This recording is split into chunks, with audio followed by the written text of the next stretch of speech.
Tercer bloque de la Gaceta, parte final. Estamos con Diego Quintana, titular de Hacienda de la Municipalidad. Siempre es bueno hablar de los números de la comuna porque es algo que nos preocupa y nos interesa, ¿no? Desde el punto de vista de la salud financiera de la municipalidad y la necesidad de que cumpla con sus compromisos asumidos, ¿no?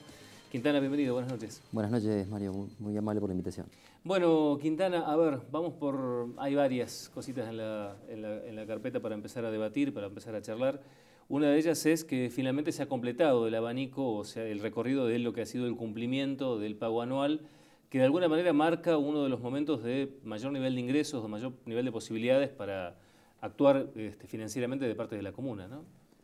Sí, justamente nosotros presentamos en el Consejo Municipal, específicamente en la Comisión de Economía, un informe donde explicábamos cómo había sido la evolución de la tasa, cómo había sido la evolución de los egresos en general de la municipalidad en este primer trimestre.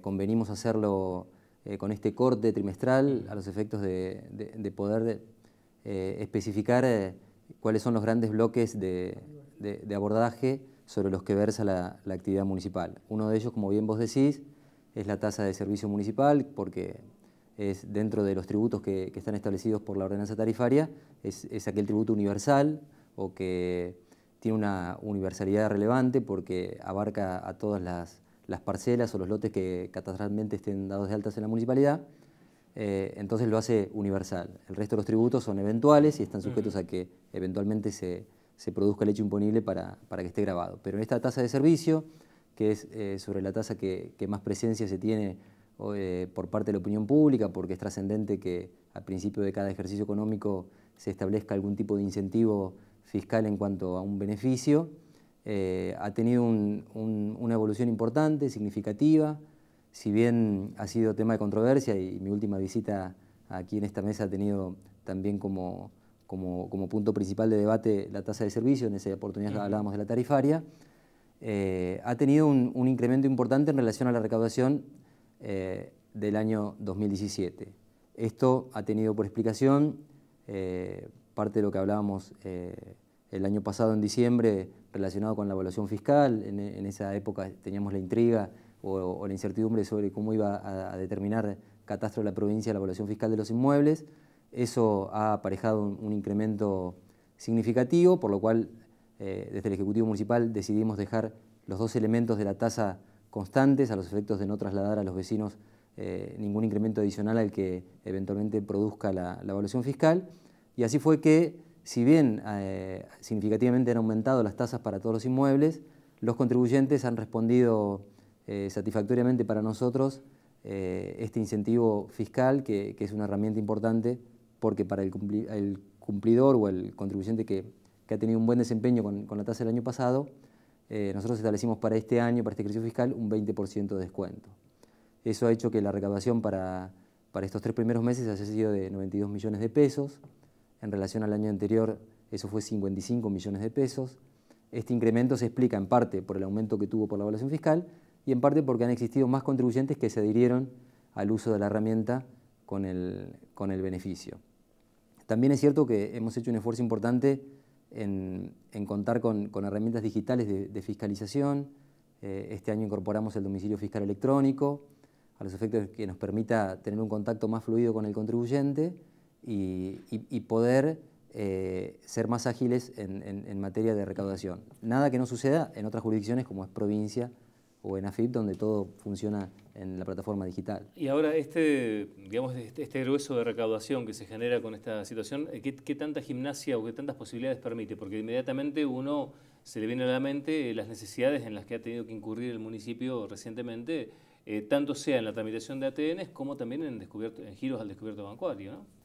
Sí, es interesante la pregunta porque más allá de que financieramente genere un alivio, en realidad desde la gestión o desde la política de gestión implica un compromiso adicional porque el contribuyente adelanta, sigue en un gesto de confianza, la tasa con la cual el Estado municipal tiene que prestar servicios todo el año. Entonces, frente a eso, existe ahí algún tipo de inteligencia a aplicar, porque si uno administrara mal esa oportunidad que le permiten los vecinos al confiar y al adelantar la tasa, seguramente tenga algún conflicto financiero durante el año. Lo cierto es que, como sucede habitualmente, todos los cierres de ejercicio económico terminan con un déficit que no es anormal ni alarmante en ningún estado, sucede en el estado provincial, en el estado nacional, y las administraciones tienen que hacer frente a los gastos corrientes, que son los gastos operativos mensuales o diarios, y también a los gastos que se originaron en ejercicios anteriores, sobre los cuales también hay que aplicar financieramente una solución, porque detrás de cada gasto hay obviamente una familia, hay un proveedor, hay obligaciones asociadas que asumen terceros frente a algún servicio o prestación que se le hace a la municipalidad. Nosotros, como bien vos reseñabas recién, en enero recibimos una ATN de 10 millones de pesos. Los primeros meses también tienen como contrapartida reliquidaciones que se efectúan a través de la coparticipación, porque a fin de año hay reliquidaciones que también alivian financieramente a los municipios, y eso nos ha permitido en este primer trimestre acabadamente dar cumplimiento a las obligaciones cotidianas o corrientes en relación a los salarios y a deudas que teníamos del ejercicio anterior y a deudas corrientes. Pero eso no es la panacea ni la libertad financiera, sino que al contrario implica un compromiso adicional a la gestión. Después está el otro elemento, que es la deuda exigible, o en este caso, como se la está denominando, el reclamo o el planteo concreto de los proveedores. Sí. Esto es complejo porque no solo que suma una cifra significativa, sino que también genera dificultades de funcionamiento para la municipalidad. ¿En qué medida se está pudiendo honrar esto? ¿Y qué nivel, qué alcance tiene, ¿no? Porque en su momento el sindicato había hablado de un número que impresionaba mucho en materia de deuda. Sí, en realidad cuando uno observa los datos de las administraciones de gobierno, independientemente del orden o de la jurisdicción que sea, lo que hay que comparar básicamente es no el porcentaje de endeudamiento, sino la posibilidad que tiene cada administración de hacer frente a sus obligaciones con lo que recauda en forma corriente. A diferencia de lo que sucede en otras jurisdicciones como provincial o nacional, donde las deudas son a largo plazo o de mediano plazo, donde existe esa posibilidad, en los estados o en las administraciones municipales, siempre la deuda es corriente o a corto plazo, donde obviamente existen necesidades por parte de proveedores o de contratistas que han prestado algún servicio o han vendido algún bien al Estado que exigen una atención en particular. Nosotros las demandas o los reclamos puntuales de los proveedores los estamos cumpliendo con algún atraso que no es anormal y que no tampoco deja de suceder en otras jurisdicciones, pero no hemos tenido ningún juicio, no hemos tenido ningún embargo, ni ninguna acción contenciosa por parte de los proveedores.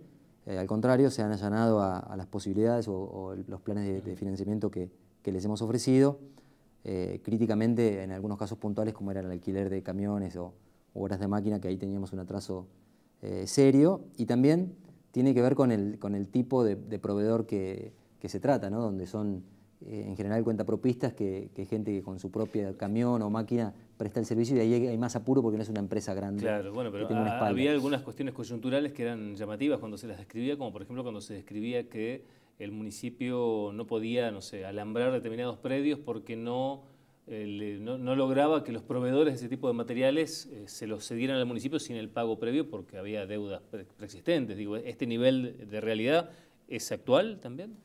Hoy estamos, digamos, el régimen de contratación es casi de contado, en virtud de que, digamos, está descreída la responsabilidad que tiene la municipalidad para asumir sus obligaciones.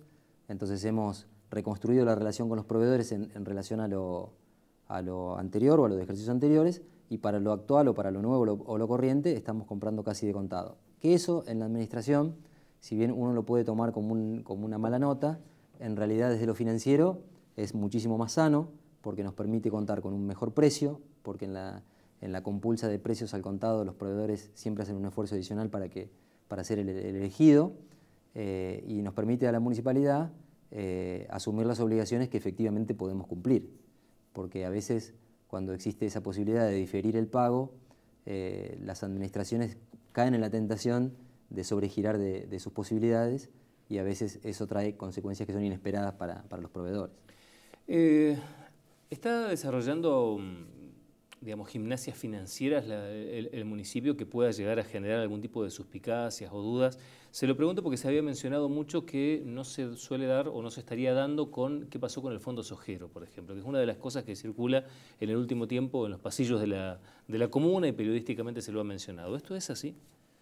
Nosotros tuvimos una nota donde el Tribunal de Contralor pedía una aclaración respecto a algunos movimientos de la cuenta relacionados con el Fondo Sojero. Lo cierto es que tenemos un reglamento de contabilidad que nos permite, le permite al Ejecutivo o a quien detente, digamos, la administración de la finanza, como en este caso es la Secretaría de Hacienda, que en el transcurso del año uno puede recomponer las partidas aún teniendo asignación específica, pero a fin de año tiene que existir el saldo en cada una de las cuentas específicas. Si bien ha existido un reacomodamiento en enero específicamente, porque para todas las administraciones los primeros meses de cada ejercicio son importantes porque hay que cumplir con el sueldo del último mes calendario, hay que cumplir con los aguinaldos, eso ha pasado en enero.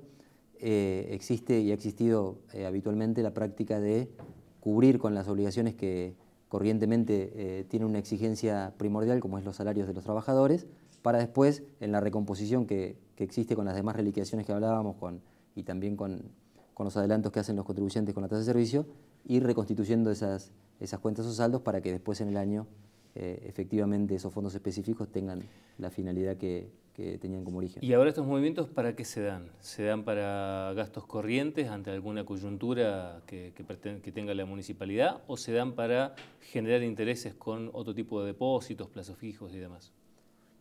La facultad de la constitución de un plazo fijo obviamente que recae en la Secretaría de Hacienda. Específicamente hoy lo estamos haciendo con partidas que tienen que ver con la ecotasa y está relacionado con alguna dilación que existe entre la exigibilidad del proyecto con la conformación del proyecto de la obra, ¿sí? Porque a veces hay una demora en que esté el proyecto ejecutivo de la obra para realizarse y existiendo el fondo se inmoviliza en un plazo fijo con la posibilidad de recuperarlo si existiera una necesidad anterior, para que en el tiempo ese entre que termina de consolidarse el proyecto ejecutivo de la obra exista algún beneficio relacionado con una tasa de interés por parte del banco. Eso lo estamos haciendo específicamente con la ecotasa, que nosotros internamente lo tomamos como un fondo específico, y con algunos fondos específicos de Nación que también tienen esa particularidad, que hasta que existe la aplicación o la exigibilidad del gasto, existe una demora en relación a los proyectos. Con el resto de los recursos corrientes de la municipalidad se encuentran depositados en las cuentas y están de disponibilidad inmediata. Claro. ¿Este nivel de intereses se destina así para gastos corrientes, lo que se genera con estos plazos fijos?